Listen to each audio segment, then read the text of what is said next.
Muitas pessoas acreditam que existe vida após a morte e que a saída prevista para nossos erros é a reencarnação. Outras acreditam que Deus ainda vai dar uma segunda chance depois desta vida, para que as pessoas ainda possam decidir. O mais interessante é que, mesmo entre os cristãos evangélicos, muitos pensam que existe uma segunda chance depois da morte. Afinal, até quando vai a nossa oportunidade de escolher? A resposta você verá no Está Escrito de hoje, que começa agora.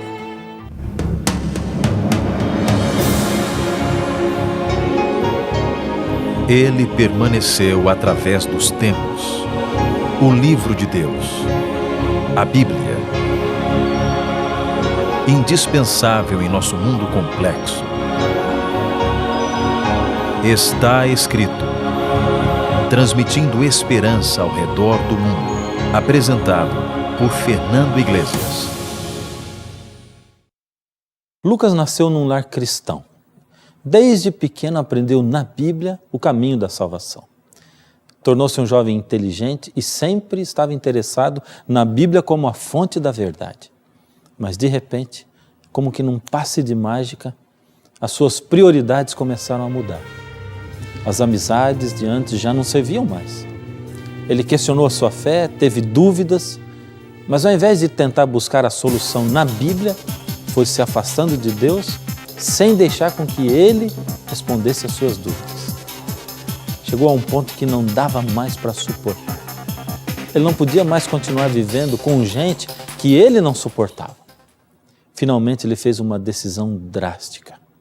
Abandonou a Deus e a tudo aquilo que estava ligado com a sua vida anterior com o Senhor.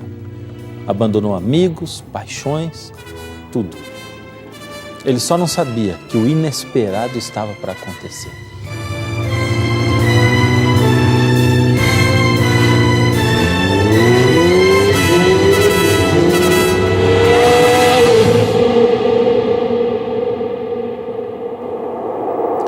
Diante da vida que Lucas viveu aqui e das decisões que ele tomou, o que você acha que vai acontecer com ele quando Jesus voltar? Ele vai ser salvo ou vai se perder? Acha que ele ainda terá uma segunda chance?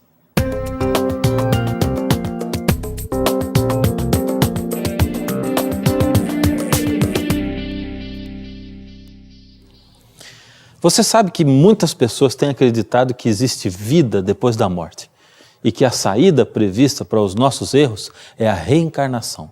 Outras acreditam que Deus ainda vai dar uma segunda chance depois dessa vida, para que as pessoas possam se decidir por Deus, mesmo depois de o terem rejeitado durante toda a sua vida aqui na Terra. Afinal, quantas chances temos depois dessa vida que vivemos aqui na Terra? Numa matéria de capa, a revista Veja colocou uma declaração da modelo Raika, que é espírita, e disse o seguinte: o que mais gosto em minha religião é que sempre temos uma segunda chance. Será que isso é verdade? O mais interessante é que mesmo entre os cristãos evangélicos, existem muitos que pensam que antes de Jesus voltar, haverá 1000 anos de chance para que as pessoas possam se arrepender, ou seja, uma segunda chance de 1000 anos. Será que podemos viver essa vida como nós bem entendemos e estar certos de que Deus nos dará ainda mais uma chance após a morte? Ou será que essa é a nossa única chance? Para termos a resposta disso, é só a gente estudar sobre a vinda de Jesus. Pois a Bíblia estabelece que o dia da vinda de Jesus é o dia do juízo, ou seja, é o dia em que o destino de todas as pessoas será definido. Veja essa declaração de Jesus sobre a sua segunda vinda. Está em Mateus 24, 30 e 31. Então aparecerá no céu o sinal do Filho do Homem. Todos os povos da terra se lamentarão e verão o Filho do Homem vindo sobre as nuvens do céu, com poder e muita glória. E ele enviará os seus anjos com grande clangor de trombeta, os quais reunirão os seus escolhidos dos 4 ventos, de uma a outra extremidade dos céus. Você percebeu? Todos os povos ou nações da terra se lamentarão e verão. embora esse verso seja muito interessante, ele deixa no ar assim algumas dúvidas. Primeiro, por que quando Jesus voltar muitos se lamentarão? Segundo, quem são os escolhidos de Jesus a quem os anjos vão buscar? 1 Tessalonicenses 4:16 nos dá a resposta completa. Porquanto o Senhor mesmo, dada a sua palavra de ordem, ouvida a voz do arcanjo e ressoada a trombeta de Deus, descerá dos céus e os mortos em Cristo ressuscitarão primeiro. Então vamos estabelecer agora alguns acontecimentos que marcam a segunda vinda de Jesus.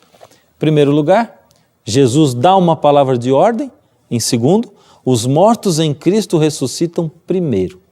Quem são os mortos em Cristo? Bem, aqueles que se entregaram a Ele enquanto viveram aqui na terra. E se eles ressuscitam primeiro, quer dizer que aqueles que não escolheram Jesus não ressuscitam, permanecem mortos. Você percebeu que esse texto divide em dois o grupo dos que já estão mortos? Primeiro, os que morreram em Cristo. Segundo, os que não morreram em Cristo. Quando Jesus voltar, os que morreram em Cristo ressuscitarão primeiro. E os que não morreram em Cristo permanecem mortos. O que deverá acontecer com os mortos em Cristo que ressuscitarão e juntamente com aqueles fiéis a Jesus que já estarão vivos na ocasião da volta de Jesus? Voltemos ao texto, 1 Tessalonicenses 4, verso 17.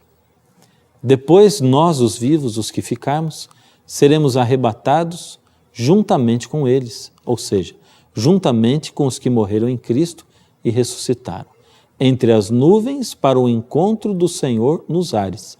E assim estaremos para sempre com o Senhor.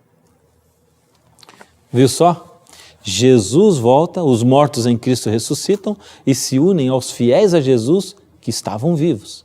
E todos eles são levados para o céu. Você não vive a vida sonhando em viver num mundo sem violência, sem doença, sem morte, sem injustiça?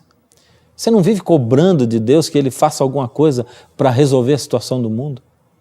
Pois é assim que Jesus vai cumprir tudo o que Ele prometeu e resolver a situação do mundo.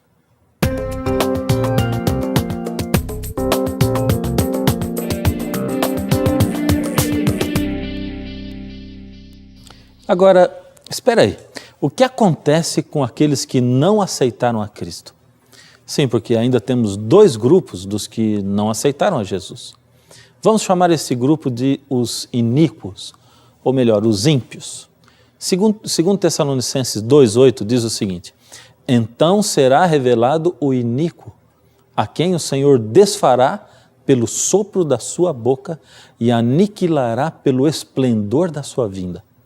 Ou seja, aqueles que não aceitaram a Cristo e estarão vivos quando Jesus voltar, irão se lamentar em vê-lo nas nuvens, pois rejeitaram a verdade e logo em seguida morrerão. A partir de agora, todos os que não aceitaram a Cristo estão mortos e todos os que aceitaram a Cristo estão vivos. Os que aceitaram a Jesus são levados para o céu. Pense nessa cena. Pessoas de todas as épocas que aceitaram a Cristo estarão vivas com o Senhor Jesus. Apocalipse 20, verso 5, reforça essa ideia dizendo: esta é a primeira ressurreição. Bem-aventurado e santo é aquele que tem parte na primeira ressurreição. Sobre esses, a segunda morte não tem autoridade. Como você pode ver, a Bíblia fala a respeito de duas ressurreições.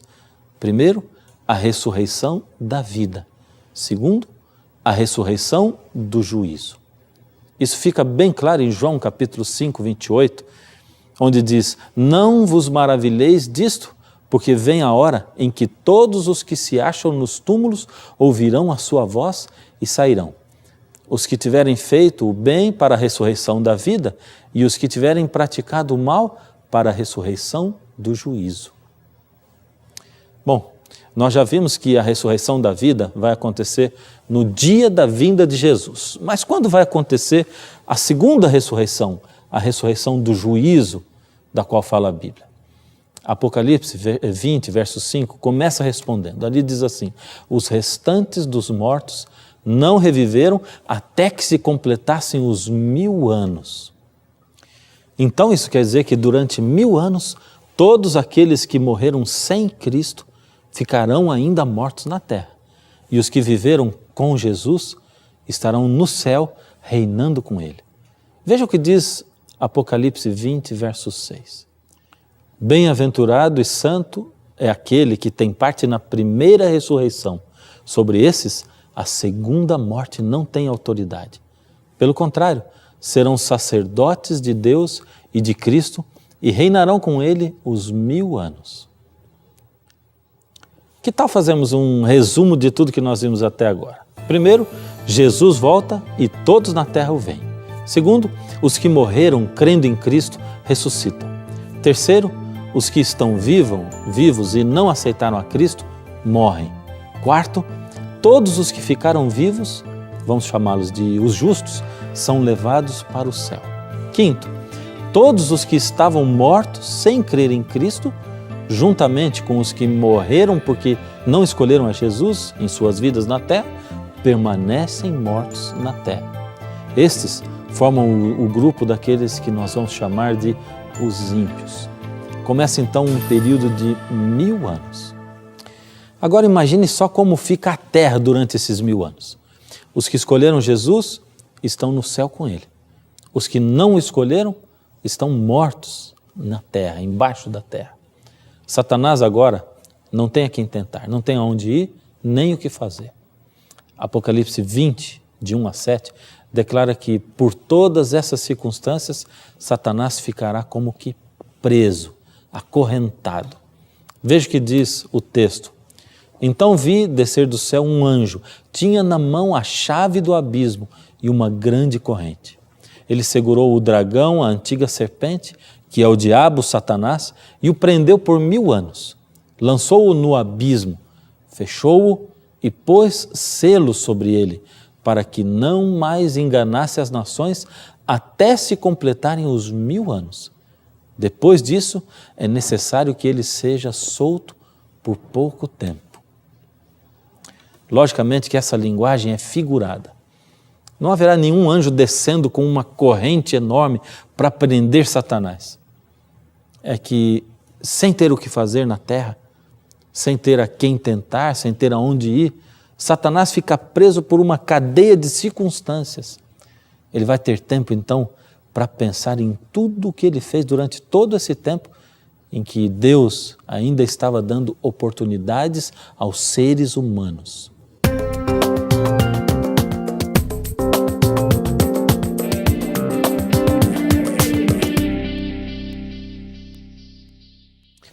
Em Jeremias 4, de 23 a 26, Deus descreve a situação em que estará a terra durante os 1000 anos. Olhei para a terra e ei-la sem forma e vazia, para os céus e não tinham luz. Olhei para os montes e eis que tremiam e todos os outeiros estremeciam. Olhei e eis que não havia homem nenhum e todas as aves do céu haviam fugido.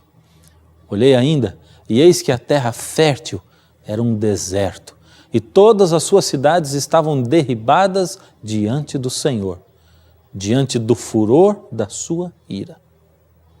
E Jeremias acrescenta um detalhe muito importante. Veja só o que está escrito em Jeremias 25, 33. Os que o Senhor entregar à morte naquele dia se estenderão de uma a outra extremidade da terra. Não serão pranteados, nem recolhidos, nem sepultados. Serão como esterco sobre a face da terra. Satanás estará aqui na terra com um monte de cadáveres em decomposição. Mas o texto de Apocalipse 20, verso 3, disse, e eu vou repetir novamente, quando, porém, se completarem os 1000 anos, Satanás será solto da sua prisão. Mas vamos agora juntar aí as peças desse quebra-cabeça que nós estamos montando e ver como é que tudo fica. Satanás estava preso por uma cadeia de circunstâncias, por não ter a quem tentar. Os textos anteriores diziam que, na realidade, haverá 2 ressurreições. Então, tudo indica que no final dos 1000 anos acontecerá a segunda ressurreição. a ressurreição daqueles ímpios. Agora, após os 1000 anos, tendo novamente a quem tentar, será assim que Satanás será solto da prisão. Vamos ler Apocalipse capítulo 20, versos 7 e 8, lá no finalzinho da Bíblia. Quando, porém, se completarem os 1000 anos, Satanás será solto da sua prisão e sairá a seduzir as nações que há nos 4 cantos da terra, a fim de reuni-las para a batalha. O número dessas é como a areia do mar. Como a areia do mar. Sabe o que me chama a atenção aqui? É que o número de pessoas que não escolhem a Cristo é tão grande que a Bíblia diz que é como a areia do mar. Você já se sentiu alguma vez uma minoria enquanto você estava interessado nas coisas da Bíblia, nas coisas de Deus? Os que buscam a Deus, os que aceitam a Jesus, são mesmo uma minoria, sempre, infelizmente. Muito bem, agora restam 2 perguntas a serem feitas. Primeiro, o texto afirmou que Satanás tentará seduzir os ímpios ressuscitados para uma grande batalha. Que batalha é essa? Segundo, o que os justos estarão fazendo no céu durante os 1000 anos? Bom, vamos começar por essa. Em Apocalipse 20, verso 4, diz o que os justos ficarão fazendo no céu durante os 1000 anos. Vi também tronos e nestes sentaram-se aqueles aos quais foi dada a autoridade de julgar. E viveram e reinaram com Cristo durante 1000 anos. Você sabia que você iria julgar o mundo? Então veja o que diz 1 Coríntios capítulo 6, versos 2 e 3. Ou não sabeis que os santos hão de julgar o mundo? Ora, se o mundo deverá ser julgado por vós, sois acaso indignos de julgar as coisas mínimas? Não sabeis que havemos de julgar os próprios anjos, quanto mais as coisas desta vida? Deus é tão maravilhoso que Ele vai passar 1000 anos dando satisfação do que Ele fez. Ele poderá mostrar, quem sabe, como num filme, como tudo começou, como Lúcifer se tornou Satanás, e porque algumas pessoas que se esperavam ver no céu não estão lá, enquanto que outras que não se esperavam, ali estão. Muito bem, hora do segundo resumo.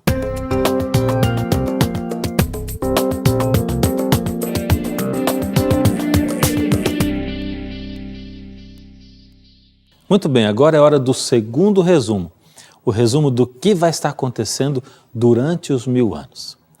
Jesus estará no céu com aqueles que o escolheram, Ele estará dando satisfações, ou seja, deixando que cada um julgue por si mesmo se Deus foi justo em tudo que fez. Os que morreram sem aceitar a Jesus estarão mortos na terra.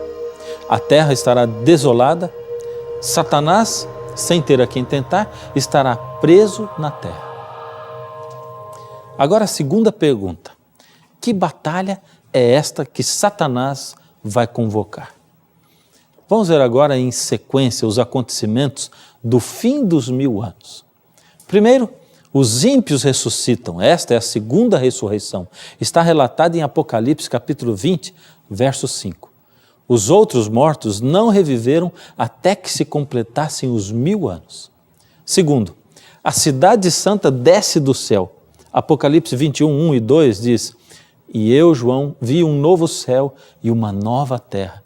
Vi também a cidade santa, a Nova Jerusalém, que descia do céu da parte de Deus, ataviada como noiva adornada para o seu esposo. Terceiro, Satanás reúne a grande multidão dos ímpios e marcha contra a cidade santa a fim de guerrear contra ela. Apocalipse 20, versos 7 e 8, relata o seguinte: Quando, porém, se completarem os 1000 anos, Satanás será solto da sua prisão e sairá a enganar as nações, cujo número é como a areia do mar, para ajuntar para a grande batalha. Apocalipse 20, verso 9, completa. Marcharam então pela superfície da terra e sitiaram o acampamento dos santos e a cidade querida. Enquanto Satanás reúne a todos os ímpios para uma guerra contra a cidade santa, lá onde estão os salvos, de repente, como que numa tela panorâmica, será apresentado diante de todos a história da redenção, desde o início. Então, Satanás ainda tentará convencer os ímpios a levar o seu plano avante. Tudo será em vão, pois haverá entre os ímpios tão grande desentendimento que antes que eles se destruam uns aos outros, se cumprirá o que está escrito em Apocalipse, capítulo 20, verso 9. Apocalipse 20, verso 9. Marcharam então pela superfície da terra e sitiaram o acampamento dos santos e a cidade querida. Desceu, porém, fogo do céu e os consumiu. Malaquias 4, verso 1, descreve também que alguns serão como palha e não haverá nem raiz nem ramos. O mesmo fogo que os consome purifica a terra. E os salvos terão o privilégio de ver o Senhor Jesus recriar a terra. E a terra será o centro do universo todo. Desde o Éden, quando o homem escolheu Satanás como seu Deus no lugar de Deus, Deus tem suportado calado as muitas injustiças que acontecem nesse mundo. Deus tem assistido calado a muitas barbaridades que acontecem com seus filhos. Durante séculos, Deus tem dado oportunidade aos seres humanos para se arrependerem e ouvirem a sua voz. Ele tem ouvido seus filhos clamarem por justiça, mas ainda não era a hora dele fazer nada. Agora sim chegou a hora de Deus acabar de uma vez por todas com o mal que domina esse mundo. Chegou a hora de acabar com a injustiça, com os gritos silenciosos de terror. Chegou a hora de Deus fazer justiça pelos seus filhos. O próprio João descreveu em Apocalipse 21, verso 3, eis o tabernáculo de Deus com os homens. Deus habitará com eles. Eles serão povos de Deus e Deus mesmo estará com eles. Onde você vai estar? Entre os que aceitaram a Jesus ou entre os que o rejeitaram?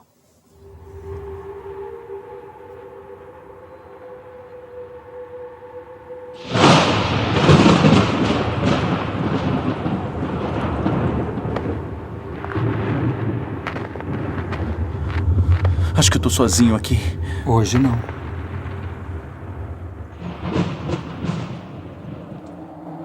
Um anjo? Jader, um anjo a serviço do governo de Deus. Aqui nesse lugar?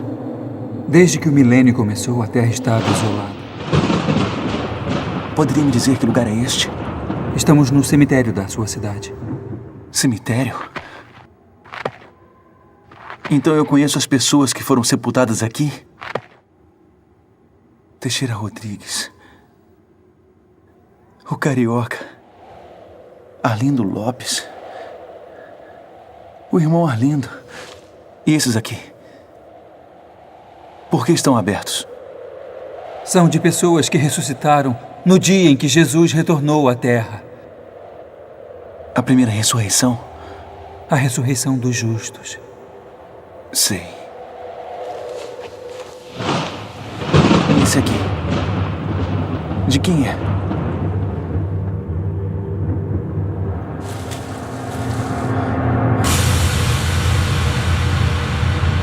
Lucas de Albuquerque.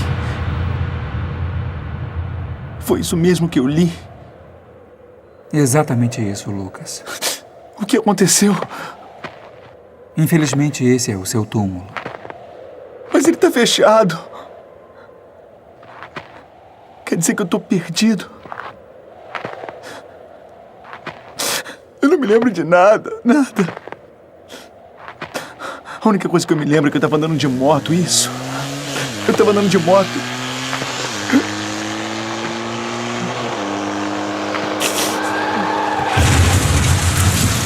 Por que você não me pediu?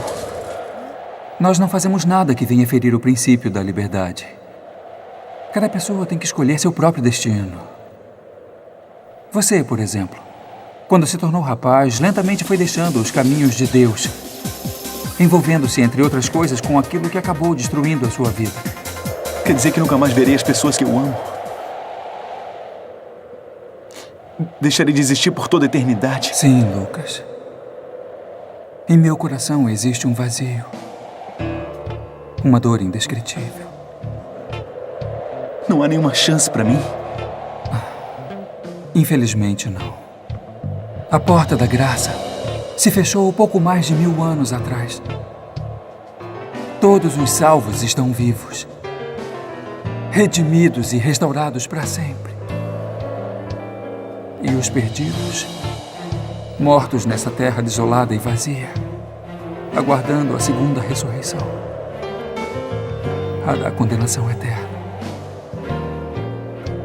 da qual você fará parte. Acordei naquela noite, sem saber onde eu estava. A cena era estranha, só havia escuridão. Tem alguém aí? Ao meu lado, sepulturas começavam a se abrir. Eu estava assistindo a minha própria ressurreição. Então lembrei das Escrituras, por meu anjo esperei, mas logo percebi que eu iria me perder. Quer dizer que eu tô perdido? Os filhos de Jesus, todos salvos lá no céu. Por minhas decisões fugi de Deus, não quis vencer.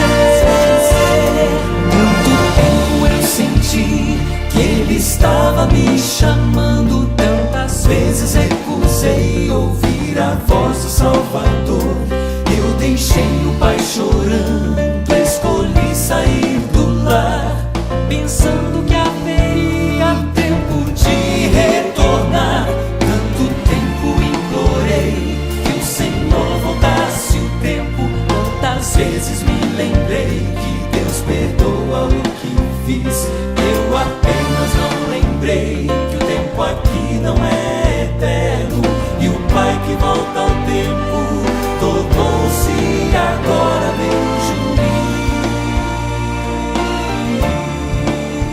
O meu desejo era dar-lhe as boas-vindas no céu, levá-lo ao encontro de Jesus. Meu choro então cessou, meu corpo todo estremeceu. Relâmpagos, trovões,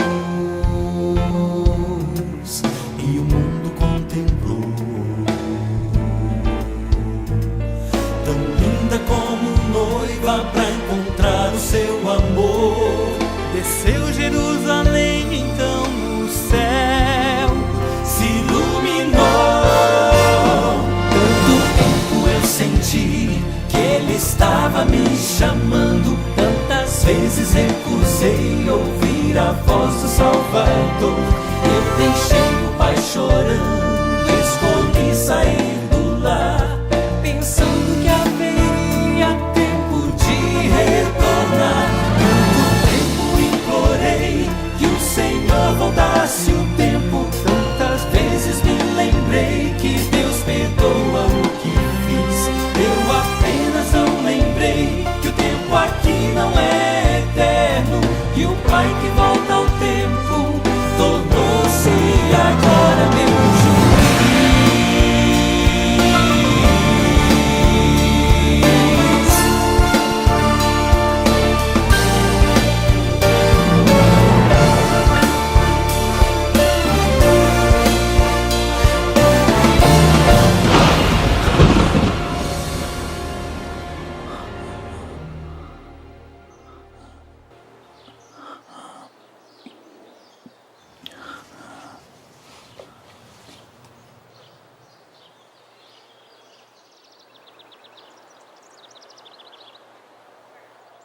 Que pesadelo. Perdido para sempre. Mas eu tô vivo. Vivo. Entregue o seu coração ao Senhor hoje. Eu gostaria de fazer com você uma oração, entregando a sua vida ao Senhor.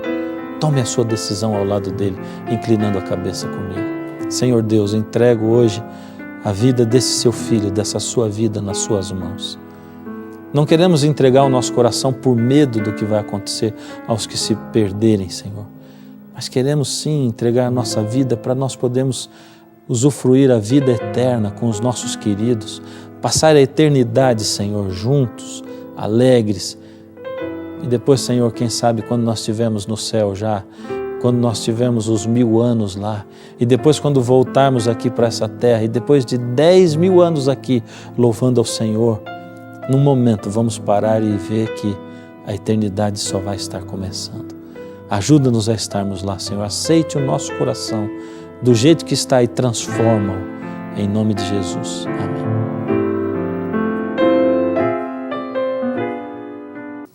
No programa de hoje ficou claro que a única chance que temos é agora, nesta vida. O passado já se foi e o amanhã ainda não chegou. Por isso, aproveite agora esta oportunidade para se entregar para o seu Salvador. Se você quer saber mais sobre os assuntos que falamos aqui no Está Escrito, ligue para a gente, mande um e-mail, escreva uma carta e receba em sua casa inteiramente grátis a revista Princípios, onde você aprenderá mais sobre o tema que acabou de assistir. E se você tem alguma dúvida, pode procurar o plantão de dúvidas do Está Escrito. Temos uma equipe esperando por você. O seu contato é muito importante para a gente. Não esqueça que nós temos um encontro marcado no próximo programa. E até lá, mantenha sempre na sua mente. Está escrito, nem só de pão viverá o homem, mas de toda palavra que sai da boca de Deus. Como noiva pra encontrar o seu amor, desceu Jerusalém então no céu, se iluminou. Tanto tempo eu senti que Ele estava me chamando, tantas vezes recusei ouvir a voz do Salvador. Eu deixei o Pai chorando, escolhi sair do lar, pensando que haveria tempo de retornar. Tanto tempo implorei que o Senhor voltasse o tempo, tantas vezes me lembrei que Deus perdoa o que fiz. Eu apenas não lembrei que o tempo aqui não é eterno, e o Pai que volta ao